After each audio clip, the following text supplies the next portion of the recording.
किसी गुरु तो ढंग नहीं सीखिया, युक्ति नहीं सीखी, उगती नहीं सीखी, जा किसी तो ढंग सीख। तो इंज ना समझण ढंग कोई इस तरह का होंदा जिवें बाहर लोग ढंग सीखण जाते हैं। भगत कबीर तो पूछया कई ने भी तू दस ढंग की है, तरीका की है नाम जपण का, विधान की है, विधि की है।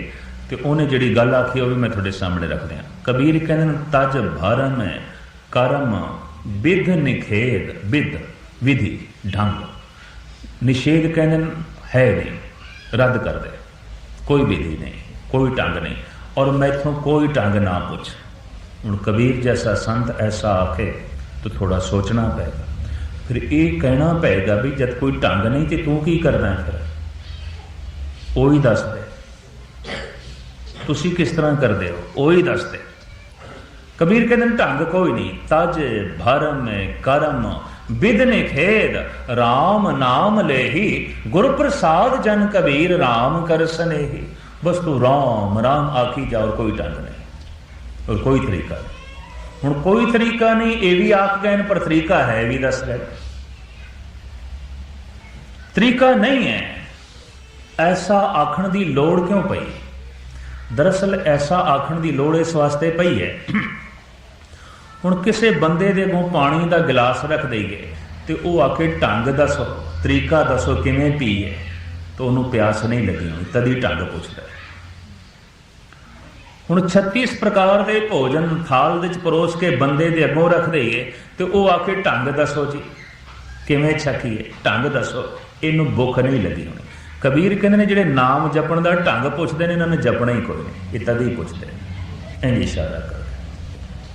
नहीं तो भुखा बंदा कभी रोटी छकण का ढंग पुछदा, प्यासा बंदा कभी पानी पीण का ढंग पुछदा। और जिहदे अंदर रब की तड़प पैदा हो जाए उसकी जबान आपे ही वाहिगुरू वाहिगुरू करन लग पैंदी, कोई ढंग पुछदा। कबीर मेरी सिमरने रसना ऊपर राम, बस जबान चल रही है, नाम चल रही है। तज भरम कर्म विध निखेध राम नाम ले ही। भगत कबीर कहने कोई विधि नहीं, कोई ढंग नहीं, कोई तरीका नहीं, बस राम राम कर। हुण तरीका कोई नहीं तो फिर भी तरीका दसी जाने राम राम कर। दरअसल कबीर कहने अंदर तड़प होए तो जबान जपना शुरू कर दे, गल बन जाती, सिलसिला बन जाता। कबीर का ढंग ये, भगतां का ढंग ये रहे, क्योंकि भगत भावना नाल भरे हुए सन, प्रेम नाल भरे हुए सन, तो उन्होंने बंदियां नूं ये तरीका सुखैन लगता है। पर जिहड़ा तार्किक होवे, बहुता ही तर्कबाज होवे, गल गल दे उत्ते बहुती तर्क खड़ी करे, धुन ध्यान की गल उसनूं फबेगी नहीं। बई वाहिगुरू वाहिगुरू मैं उच्चा आखां, लोकी की आखणगे, और यकीन जानो कई शर्म के मारे नहीं आखते। बई इस तरह हुण घर विच मैं बैठ के वाहिगुरू वाहिगुरू आखण लगा तो किधरे बच्चे पगला ना आख दें, किधरे पत्नी ना आख दे सिर फिर गया तो पुलिस में फोन करे, ऐसा ना हो। कई शर्म के मारे नहीं करे। साहब कहते सुन सखिए प्रभ मिलन निशाने, मन तन अरप तज लाज लुकान। लज्जा एक पासे रहना, कोई की आखेगा, पुत्र की आखणगे, प्यो की आखेगा, पत्नी की आखेगी, पड़ोसी की आखे, ये लज्जा एक पासे रख दे। जे धन कमाण दे तू शर्म नहीं करता तो धर्म कमाण दे क्यों शर्म कर? फिर लोगों की लाज, लज्जा एक पासे रख दे। ये जी लज्जा है ना, ये भी नहीं कुछ करन देती। ये जी लज्जा है ये भी इस रब के मार्ग देते अगाह नहीं चलन देती। तो व्यास ने कहा पुत्र जा तू किसी को ढंग सिख, किसी को तरीका सिख, किसी को उगती सिख, किसी को युक्ति सिख। तो सुखदेव कहने लगा बापू होर किस को सिखा? हालांकि व्यास हज़ारां बंदियां नूं दसदा सी, उहदी संगत करदे सन, पर अपने पुत्र नूं क्यों नहीं दसदा? मैं इतनी अर्ज करदे हां, शरीकाचारी विच विश्वास नहीं बचदा, भरोसा नहीं बचदा। जिस तरह डॉक्टर अपना इलाज नहीं कर सकता। मैं इत्थे देखिया दिल्ली विच एक डॉक्टर की पत्नी का ऑपरेशन होना सी ते दूजा डॉक्टर कर रहा सी, ते आखिर मित्राचारी करके एक दिन मैं पूछ लिया, भोगल एक दो दफ़ा मैं वो दवाई लैन गया नाल दे साथियों की, तो मैं आख्या सुनिया तुसी नहीं ऑपरेशन किया तो यही ऑपरेशन तुसी करते हो सारिਆਂ ਦੇ, ਤੁਹਾਡੀ पत्नी का किसी होर ने किया।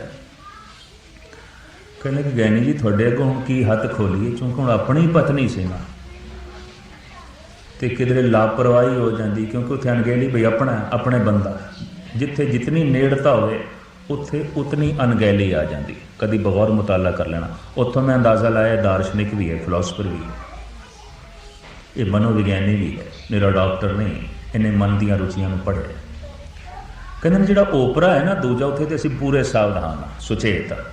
हुण ये अपनी रोज़ का इकट्ठ है साडा, तो रंजक मात्र भी किधरे अनगहली आ जाए तो गल गड़बड़ हो जानी सी। इस वास्ते मैं नहीं ऑपरेशन किया, अनगहली आ जानी सी, हो जानी सी। तो खिमा करनी, जिथे ये आम डॉक्टर की दुनिया ऐसा चलता है ना, धार्मिक दुनिया भी ऐसा चलता है। पिता कालू गुरु नानक तो कोई लाभ नहीं उठा सके, वो नहीं ऑपरेशन कर सके, और इसी तरीके नाल कंस नहीं लाभ उठा सके श्री कृष्ण तो। तृप्ता रोंदी रही, कहती रही पुत्र सुदाई है, सुदाई है। व्यास तो सारा जगत लाभ उठाता है, सुखदेव नहीं उठा सके, पुत्र नहीं उठा सके। बहुत नेड़ता जी है ना, कई दफ़ा गल नहीं बनन देती। उस नेड़ता के तरह तरह के ख्याल सामने बाधा बन जाते हैं। पुत्र है, बई प्यो है, या भरा है, पत्नी है, ये संबंध ही ऐसे दीवार की तरह खड़े हो जाते हैं, कुछ गल नहीं बनन देते। और जिन्होंने कभी इस ढंग का सिलसिला नेड़ियों देखा उन्होंने जरूर महसूस किया होगा। तो सुखदेव पूछता है बापू तो, पर मैं कित्थे जावां? भी जनक कोल जा, जनक तैनूं दसेगा। सुखदेव कहते जनक वो राजा जिदा सोने का सिंघासन है, और सुनिया सोने के भांडे च ही रोटी खांदा, और सुनिया कदी कदी नृत भी वेख लैंदा। ऐसा पुरुष वो मैनू ढंग दसेगा नाम जपण का, सुरत जोड़न का। व्यास कहन लगे हाँ उही तैनूं दसे, तू जा। हुण चला गया, इन्हें रस्ते च नदी ते इशनान किया। हुण चूंकि हुण गुरु भावना नाल जा रहे हैं, प्यो जो भेज रहा भी गुरु है तेरा, जा उन्होंने गुरु बना। तो हुण गुरु कोल जाना है, तो फिर उन्हें नदी च रस्ते च इशनान किया, पवित्र भावना नाल, पवित्र तन नाल जाना। ज्यों पहुंचे ना महलों के द्वार ते जिहड़ा संतरी खड़ा सी पहरेदार, उन्हें पहचान लिया भी व्यास का पुत्र है, सुखदेव है, वकत का वड्डा ऋषि है। उन्हें सन्मान किया, प्रणाम किया। ते सुखदेव पूछदा द्वारपाल तो जनक कित्थे है? ते द्वारपाल कहंदा रसोई दे च ने भोजन छकदे पए। तो इशनान करके आया सी ते गिल्ली लंगोटी उन्हें उत्थे द्वार ते रख दिती, वो तुंबड़ी ते सोटी भी रख दिती, ते अंदर चला गया।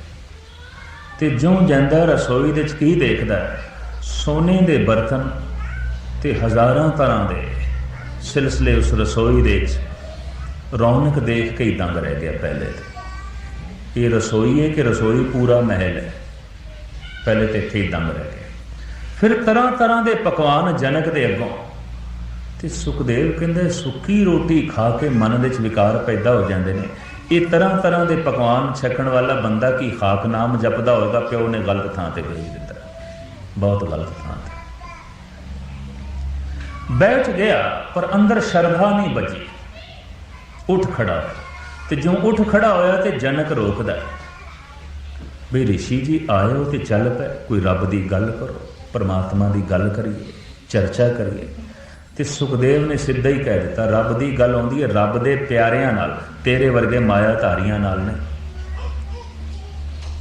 तू रोटी भी सोने के भांडिया च खाना है, तो 36 प्रकार के भोजन छकना है कि खाक नाम जपदा होवेगा, मेरा बापू भोला ही है, बिल्कुल तेरे कोल भेज चढ़े। उस वक्त जनक ने कहा भी मैं ये आख्या कोई बैठिए रब की चर्चा करिए, मैं नाम जपदा या नहीं जपदा, मैं इस तरह का कोई दावा नहीं किया भी रब की चर्चा करिए, परमात्मा की गल करिए, बैठ। तो सुखदेव कहता तेरे कोल की परमात्मा की गल सुननी, तो इन्ना मायाधारी। तो जनक कहने लगे चलो नहीं सुननी तो कम से कम सुना ही, तू सुना, फिर तेरे कोल सुन लिया, तू सुना। जे मेरे को सुनन विच तैनूं इनकार है, इतराज़ है, तो मैनू कोई इतराज़ नहीं, तू सुना, शायद मेरी कोई गल बने। बड़ी निर्माणता, बड़ी गरीबी। सुखदेव बैठते गया, हूँ गल ना फुरे उन्होंने कोई। इतने च की होया, जो संतरी सी ना द्वारपाल, वो भजे होया आया तो कहता राजन महलों नूं अग लग गई। तो राजे ने कहा अच्छा तू जा, सी ऋषि नाल थोड़ी जी चर्चा करनी। तो सुखदेव तो दंग रह गया, भैन अग लगी है तो यदा चेहरा उस तरीके नाल कोई फर्क नहीं पिया। तो जनक कहता अच्छा सुखदेव फिर कर कोई गल परमात्मा की। वो द्वार पार फिर भजया होया आया तो कहता राजन वो अग वध गई, अद्धा महल उसकी लपेट दे आ गया। जनक कहते कोई नहीं, एक ऋषि का पुत्र और ऋषि के रूप में मेरे कोल बैठा, कोई गल नहीं। जब इन्ने वड्डे एक ऋषि का पुत्र तो पुत्र भी ऋषि हो, वो मेरे कोल बैठा हो, तो इनू छड़ के मैं अग का स्वागत करने वास्ते नहीं जा सकता। ये महान मनुख बैठा, बड़ा महान मनुख बैठा। पर उस द्वारपाल ने कह दिता राजन अग तो बहुत वध गई है, जिथे मैं खड़ा पैरा दे रहा उस पासे भी लपटां उहदियां आण लग पईयां। तो सुखदेव कहता उस पासे भी लपटां आण लग पईयां, भज पिया। तो जनक कहते क्यों भजे, ऋषि जी भजे क्यों जाते हो? आखन लगा तू तो राजा है ना, तो मेरे को एको ही लंगोटी उत्थे मैं छड्ड आया, किधरे जल गई तो फिर एको ही तू बड़ी है। तो उस वक्त जनक कहने गल सुन, मायाधारी कौन है, बस ऐदा फैसला हूँ तू कर। जिस दे इन्ने महल जल रहे हो उन्होंने भाजड़ नहीं पई, तो जिहदी लंगोटी अजे सड़ी भी नहीं भाजड़ा पहले ही पै गए। अंदाजा लगा कौन फसे हुआ है। तू जितना इस लंगोटी च फसे हुआ है इतना भी मैं इस महलों च नहीं फसे हुआ, अंदाजा लगा। और ये लंगोटी तेरी मेरे महलों नालों ज्यादा कीमती है। ऐ ऋषि थोड़ी जी विचार कर ले, तेरी ये लंगोटी मेरे सोने के भांडियां नालों ज्यादा कीमती है। क्यों कि जलते हुए सोने ने महलों ने मैनू नहीं भाजड़ा पाइया, लंगोटी ने तेनों भाजड़ पा दी। महल मेरा अद्धा जल गया, भाजड़ नहीं पई, लंगोटी तेरी जली नहीं ता भी भाजड़ तेनों पै गई है। तो ऋषि तू खुद सोच ले लंगोटी तेरी कितनी कीमती है। तू सोचिया ही नहीं, जरा विचारिया ही नहीं। अख खुली सुखदेव ते, हाँ ये महलों नालों ये लंगोटी बहुत कीमती है। क्यों कि महलों की भी इसनों इतनी पकड़ नहीं जितनी पकड़ मैंने इस लंगोटी दी है। और ये लंगोटी की इतनी पकड़ जब मेरी सुरत दे च है तो मेरी सुरत नाम नाल किस तरह जुड़े, निक्की जिहां गल दे जनक ने समझा दिता। तू तो फसे है, निक्कियां निक्कियां चीज़ां ने तेनों रोके, मैनूं वड्डियां चीज़ां ने भी नहीं रोके। गल सिर्फ इन्नी है, सुरत जिहड़ी है ना बहुत निक्कियां निक्कियां चीज़ां ने सानूं रोक रखे है, वड्डियां दी ते गल छड्डो। दरियावां दे वैण कई दफ़ा चटाना करके रुकते हैं, कंकरा करके नहीं, पर साड़ी सुरत का वेग तो निक्के निक्के पत्थरां ने रोक रखे है। बिल्कुल निक्कियां निक्कियां चीज़ां ने, कभी बगौर मुताला करके वेखना नाम नाल सुरत नहीं पई जुड़ती, अगों पहाड़ नहीं, निक्कियां निक्कियां चीज़ां। वो सुखदेव की लंगोटी तो ज्यादा नहीं होणगियां, बस उन्हीं वो ही नहीं सुरत नूं अगां जाण देंदियां, वो ही नहीं सुरत नूं जुड़न देंदियां। तां फिर रो पिया सुखदेव, कहंदा राजन मैं तुहानूं आउंदियां भी राजन कहा ते हुण भी, पर हुण मैं तुहानूं गुरु कहना, मैनूं शिक्षा दीक्षा देओगे? जनक कहंदा हाँ जदों योग होवेगा, अजे नहीं तो योग। गुरु ग्रंथ साहब दे एक इशारा मिलता है कि झूठन झूठ परी सिर ऊपर, खिन मनुआ तिल न डुलाऊंगे। गुरु अर्जन देव जी महाराज ने लिखे योग होवेगा। तो सुखदेव नूं महसूस होया हंकारी हाँ, ऋषि होने का माण है, प्यो मेरा ऋषि है, हंकार है। रसोई का जिहड़ा पिछोकड़ सी ना पिछवाड़ उत्थे जा बैठा, ਤੇ ਜਨਕ ਦੇ ਘਰੋਂ ਸੈਂਕੜੇ ਸਾਧੂ ਸੰਤ ਰੋਜ਼ ਭੋਜਨ ਛਕਦੇ ਸਨ ਤੇ ਭੋਜਨ ਛਕਾਉਣ ਦਾ ਤਰੀਕਾ ਸੀ ਪਤਲਾਂ ਦੇ 'ਚ। ਤੁਹਾਨੂੰ ਹਿੰਦੁਸਤਾਨ ਵਿੱਚ ਕਦੀ ਕਦੀ ਬੜੇ ਬੜੇ ਭੰਡਾਰਿਆਂ ਦੇ ਦੇਖਣ ਨੂੰ ਮਿਲਣਗੇ, ਪਤਲਾਂ ਦੀਆਂ ਥਾਲੀਆਂ ਬਣਾਈਆਂ, ਪਤਲਾਂ ਦੀ ਕੌਲੇ ਬਣਾਉਂਦੇ ਨੇ, ਅੱਜ ਵੀ ਹੈ ਬੜੇ ਬੜੇ ਮੰਦਰਾਂ 'ਚ, ਜਿੱਥੇ ਲੱਖ ਲੱਖ 50-50 ਹਜ਼ਾਰ ਬੰਦਾ ਭੋਜਨ ਛਕੇ ਫਿਰ ਇਹੀ ਕਰਨਾ ਪੈਂਦਾ। 400 ਸਾਲਾ ਜਦ ਗੁਰਪੁਰਬ ਸੀ ਸ੍ਰੀ ਅੰਮ੍ਰਿਤਸਰ ਸਾਹਿਬ ਦਾ, ਜਯੰਤੀ ਮਨਾਈ ਗਈ, ਸਮਾਪਤੀ ਕਰਦੇ ਹਾਂ, ਤਾਂ ਹੁਣ 22 ਲੱਖ ਬੰਦਾ ਅੰਮ੍ਰਿਤਸਰ ਪਹੁੰਚਿਆ, ਫਿਰ ਇਹਨਾਂ ਪਤਲਾਂ ਨਾਲ ਕੰਮ ਚਲਾਇਆ। ਹੁਣ 22 ਲੱਖ ਵਾਸਤੇ 22 ਲੱਖ ਭਾਂਡੇ ਤੋਂ ਪਤਲਾਂ ਨਾਲ ਕੰਮ ਚਲਾਇਆ, ਛੇਤੀ ਗੱਲ ਬਣ ਜਾਂਦੀ। ਤੋ ਜਨਕ ਦੇ ਘਰ ਲੰਗਰ ਹੁੰਦਾ ਸੀ, ਰੋਜ਼ ਸਾਧੂ ਸੰਤਾਂ ਤੋਂ ਪਤਲਾਂ ਨਾਲ ਕੰਮ ਚਲਾਉਂਦਾ ਸੀ। ਰਸੋਈ ਦੇ ਪਿੱਛੇ ਜਾ ਬੈਠਾ, ਜਾਪ ਉਸਨੇ ਆਰੰਭ ਕਰ ਦਿੱਤਾ। ਉਹ ਝੂਠ ਉਸਦੇ ਉੱਤੇ ਸੁੱਟੀ ਜਾਂਦੀ ਰਹੀ, ਝੂਠਨ ਝੂਠ ਪਰੀ ਸਿਰ ਉਪਰ ਖਿਨ ਮਨੁਆ ਤਿਲ ਨਾ ਡੁਲਾਵੇਂ। ਇੰਨਾ ਨਿਰਮਾਣ ਹੋ ਗਿਆ। ਪਹਿਲੇ ਨਿੱਕੀ ਜੀਆਂ ਗੱਲ ਤੇ ਅੱਗ ਬਗੋਲਾ ਹੋ ਜਾਂਦਾ ਸੀ, ਪਰ ਅੱਜ ਕੋਈ ਝੂਠ ਉੱਪਰ ਸੁੱਟਦਾ ਪਿਆ ਤਾਂ ਵੀ ਚੁੱਪ, ਠੀਕ ਹੈ, ਕੋਈ ਗੱਲ ਨਹੀਂ। ਝੂਠ ਆਖਿਰ ਜਨਕ ਦੀ ਰਸੋਈ ਦੀ ਹੈ, ਝੂਠ ਆਖਿਰ ਜਨਕ ਦੇ ਮਹਿਲਾਂ ਦੀ ਹੈ, ਉਸ ਪੁਰਸ਼ ਦੇ ਮਹਿਲਾਂ ਦੀ ਹੈ ਜਿਸ ਦੇ ਅੰਦਰ ਮਹਿਲਾਂ ਦੀ ਵੀ ਪਕੜ ਨਹੀਂ। ਔਰ ਉਸ ਬੰਦੇ ਤੇ ਝੂਠ ਪੈਣੀ ਚਾਹੀਦੀ ਹੈ ਜਿਹਨੂੰ ਲੰਗੋਟੀ ਦੀ ਵੀ ਇਤਨੀ ਪਕੜ ਹੈ। ਸ਼ਰਮਸਾਰ ਸੀ। ਕਹਿੰਦੇ ਪਤਲਾਂ ਦੇ ਥੱਲੇ ਦਬ ਗਿਆ, ਪਤਲਾਂ ਦਾ ਢੇਰ ਇਤਨਾ ਉੱਚਾ ਹੋ ਗਿਆ, ਉਹ ਵਿੱਚੇ ਹੀ ਦਬ ਕੇ ਰਹਿ ਗਿਆ। ਤੇ ਜਾਪ ਆਰੰਭ, ਜਦ ਢੇਰ ਬਹੁਤ ਹੋਇਆ ਤੇ ਪੱਤੇ ਚੁੱਕੇ ਜਾਂਦੇ ਹੁੰਦੇ ਸਨ। ਅੱਜ ਜਦ ਸਫਾਈ ਕਰਨ ਵਾਲੇ ਪੱਤਿਆਂ ਨੂੰ ਚੁੱਕਣ ਆਏ ਨੇ ਤੇ ਜਨਕ ਵੀ ਉੱਥੇ ਖੜੇ, ਤੇ ਕਹਿੰਦੇ ਢੰਗ ਨਾਲ ਪੱਤੇ ਚੁੱਕਣਾ। ਇਹਨਾਂ ਪੱਤਿਆਂ ਦੇ ਥੱਲੇ ਕੋਈ ਮਹਾਰਿਸ਼ੀ ਬੈਠਾ, ਇਹਨਾਂ ਝੂਠੇ ਪਤਲਾਂ ਦੇ ਨਾਲ ਇੱਕ ਐਸਾ ਪੁਰਸ਼ ਪਵਿੱਤਰ ਹੋ ਗਿਆ ਜੋ ਦੇਖ ਕੇ ਵੀ ਹੈਰਾਨਗੀ ਹੁੰਦੀ ਹੈ।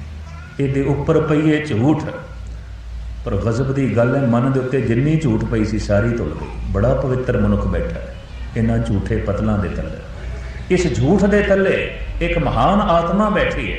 ਢੰਗ ਨਾਲ ਪੱਤਲ ਚੁੱਕਣੇ, ਖਰਾਸ਼ ਨਾ ਪਹੁੰਚੇ, ਚੋਟ ਨਾ ਲੱਗੇ, ਪੱਤੇ ਸਹਿਜੇ ਸਹਿਜੇ ਹਟਾਏ ਗਏ। ਥੱਲੇ ਸਮਾਧੀ 'ਚ ਬੈਠਾ ਸੀ, ਲੀਨ ਬੈਠਾ ਸੀ। ਜਨਕ ਨੇ ਉਠਾ ਕੇ ਗੱਲ ਨਾਲ ਲਾਇਆ, ਆਖਿਆ ਹਾਂ ਜਦ ਹੁਣ ਤੈਨੂੰ ਲੰਗੋਟੀ ਦੀ ਪਕੜ ਨਹੀਂ ਰਹੀ, ਹੁਣ ਤੈਨੂੰ ਮਹਿਲਾਂ ਦੀ ਵੀ ਪਕੜ ਨਹੀਂ, ਔਰ ਹੁਣ ਤੂੰ ਜੀਵਨ ਮੁਕਤ ਹੈ। ਹੁਣ ਤੈਨੂੰ ਸੰਸਾਰ ਦੀ ਕੋਈ ਚੀਜ਼ ਪਕੜ ਨਹੀਂ ਸਕਦੀ। ਤੂੰ ਹਰ ਚੀਜ਼ ਦੇ ਕੋਲੋਂ ਲੰਘ ਜਾਏਗਾ, ਇੰਜ ਲੰਘ ਜਾਏਗਾ ਜਿਵੇਂ ਦਰਿਆ ਲੰਘ ਜਾਂਦਾ ਹੈ। ਇਹ ਜਨਕ ਨੇ ਉਸ ਨੂੰ ਕਥਾ ਸੁਣਾਈ, ਦਰਿਆ ਲੰਘ ਜਾਂਦਾ ਹੈ। ਤੋ ਦਰਿਆ ਸ਼ਮਸ਼ਾਨ ਘਾਟ ਦੇ ਕੋਲੋਂ ਲੰਘ ਜਾਂਦਾ ਹੈ, ਇੱਕ ਬਗੀਚੇ ਦੇ ਕੋਲੋਂ ਲੰਘ ਜਾਂਦਾ ਹੈ, ਉਜਾੜ ਦੇ ਕੋਲੋਂ ਲੰਘ ਜਾਂਦਾ ਹੈ, ਬਾਜ਼ਾਰਾਂ ਦੀ ਰੌਣਕ ਦੇ ਕੋਲੋਂ ਲੰਘ ਜਾਂਦਾ ਹੈ, ਸ਼ਹਿਰਾਂ ਤੇ ਕਸਬਿਆਂ ਦੇ ਕੋਲੋਂ ਵੀ ਲੰਘ ਜਾਂਦਾ ਹੈ, ਕਿਧਰੇ ਰੁਕਦਾ ਨਹੀਂ। ਜੇ ਮਰਗਟ ਘਾਟ ਦੇ ਕੋਲੋਂ ਲੰਘਦਾ ਹੈ ਤੇ ਰੋਂਦਾ ਨਹੀਂ, ਜੇ ਫੁੱਲਾਂ ਦੇ ਬਗੀਚਿਆਂ ਦੇ ਕੋਲੋਂ ਲੰਘਦਾ ਹੈ ਦਰਿਆ, ਉੱਥੇ ਹੱਸਦਾ ਨਹੀਂ, ਮੁਸਕਰਾਉਂਦਾ ਨਹੀਂ, ਉਹਦੀ ਆਪਣੀ ਰਵਾਨੀ ਹੈ। ਜੇ ਸ਼ਹਿਰਾਂ ਦੇ ਕੋਲੋਂ ਲੰਘਦਾ ਹੈ ਤਾਂ ਸ਼ੋਰ ਨਹੀਂ ਕਰਦਾ, ਜੇ ਸੁਨਸਾਨ ਰਸਤਿਆਂ 'ਚੋਂ ਲੰਘਦਾ ਹੈ ਤਾਂ ਉਹਦੀ ਸੁਨਸਾਨੀ ਵਿੱਚ ਕੋਈ ਉਦਾਸੀ ਨਹੀਂ ਪੈਦਾ ਹੁੰਦੀ, ਉਪਰਾਮਤਾ ਨਹੀਂ ਪੈਦਾ ਹੁੰਦੀ, ਉਹਦਾ ਵਹਿਣ ਜਾਰੀ ਹੈ। ਚੈਨ ਉਦੋਂ ਹੀ ਮਿਲਦਾ ਹੈ ਜਦ ਸਾਗਰ ਦੇ ਚਲੀਨ ਹੁੰਦਾ। ਜਨਕ ਨੇ ਕਥਾ ਸੁਣਾਈ, ਹੁਣ ਤੇਰੀ ਜੀਵਨ ਦੀ ਧਾਰਾ, ਚਾਹੇ ਰਸਤੇ 'ਚ ਬਾਜ਼ਾਰ ਆਵਣ, ਰੌਣਕਾਂ ਆਵਣ, ਮਰਗਟ ਘਾਟ ਆਵਣ, ਕਿਸੇ ਦੀ ਮੌਤ ਹੋ ਜਾਏ, ਕਿਸੇ ਦਾ ਜਨਮ ਹੋ ਜਾਏ, ਖੁਸ਼ੀ ਹੋ ਜਾਏ, ਗਮ ਹੋ ਜਾਏ, ਤੇਰੀ ਜੀਵਨ ਦੀ ਧਾਰਾ ਹੁਣ ਚੱਲਦੀ ਰਹੇਗੀ। ਤੂੰ ਦਰਿਆ ਦੀ ਤਰ੍ਹਾਂ ਹੋ ਗਿਆ, ਹੁਣ ਪਾਵਨ ਨਦੀ ਦੀ ਤਰ੍ਹਾਂ ਹੋ ਗਿਆ। ਹੁਣ ਤੇਰੀ ਸੁਰਤ ਨੂੰ ਕੋਈ ਰੋਕ ਨਹੀਂ ਸਕਦਾ। ਹੁਣ ਇਹ ਸ਼ਵ ਸਾਗਰ ਦੇ 'ਚ ਪਹੁੰਚੇਗੀ। ਤਾਂ ਮੈਂ ਇਤਨੀ ਅਰਜ਼ ਕਰਾਂ, ਇਹ ਸੁਰਤ ਅਗਾਂਹ ਚੱਲ ਸਕੇ ਤੇ ਨਾਮ ਵਿੱਚ ਲੀਨ ਹੋ ਸਕੇ ਤੇ ਰਸ ਮਾਣ ਸਕੇ। ਢੰਗ ਦੋ ਨੇ ਦਮ ਦਮ ਸਦਾ ਸੰਭਾਲਦਾ, ਦਮ ਨਾ ਬਿਰਥਾ ਜਾ। ਇੱਕ ਇਹ, ਦੂਜਾ ਢੰਗ ਹੈ ਧੁਨ ਮੇਂ ਧਿਆਨ, ਧਿਆਨ ਮੇਂ ਜਾਣਿਆ ਗੁਰਮੁਖ ਅਕਥ ਕਹਾਣੀ। ਧੁਨ ਦੇ 'ਚ ਧਿਆਨ ਜੋੜ, ਵਾਹਿਗੁਰੂ ਵਾਹਿਗੁਰੂ ਦੀ ਧੁਨ ਅਲਾਪਣੀ, ਇਹਦੇ 'ਚ ਧਿਆਨ ਜੋੜਨਾ। ਸਿਰਫ ਇੱਕ 5 ਮਿੰਟ ਦਾ ਵਕਤ ਕੱਢਿਆ ਕਰੋ ਸਵੇਰੇ। ਇਹ ਠੀਕ ਹੈ 5 ਮਿੰਟ ਦੇ 'ਚ 4.5 ਮਿੰਟ ਵੀ ਨਹੀਂ ਜੁੜ ਸਕੋਗੇ, 1 ਸੈਕਿੰਡ ਵੀ ਨਹੀਂ ਜੁੜ ਸਕੋਗੇ। ਇਹ ਵੀ ਦੇਖ ਲੈਣਾ, ਸਵੇਰੇ ਤੁਸੀਂ ਪੜ੍ਹਨਾ, ਧਿਆਨ ਇੱਕ ਪਾਸੇ ਹੋਵੇਗਾ, ਧੁਨ ਇੱਕ ਪਾਸੇ ਹੋਵੇਗਾ। ਵਾਹਿਗੁਰੂ ਵਾਹਿਗੁਰੂ ਆਖਣਾ ਜ਼ਬਾਨ ਤੇ ਹੋਵੇਗਾ, ਧਿਆਨ ਕਿਸੇ ਹੋਰ ਪਾਸੇ ਹੋਵੇਗਾ। ਪਰ ਜੇ ਕਰਦੇ ਰਹੇ ਤਾਂ ਅਭਿਆਸ ਪੱਕ ਜਾਏਗਾ, ਅਰਦਾਸ ਕਰਦੇ ਰਹੇ ਤਾਂ ਗੁਰੂ ਦੀ ਮਿਹਰ ਹੋ ਜਾਏਗੀ ਤੇ ਗੱਲ ਬਣ ਜਾਏਗੀ। ਜੇ ਗੱਲ ਨਾ ਬਣੇ ਤਾਂ ਸਮਝ ਲੈਣੀਆਂ ਤੁਹਾਡੀਆਂ ਜਿਹੜੀਆਂ ਇੱਛਾਵਾਂ ਨੇ वो गल नहीं बनन देंदियां, गुरु ते गल बनांदा है।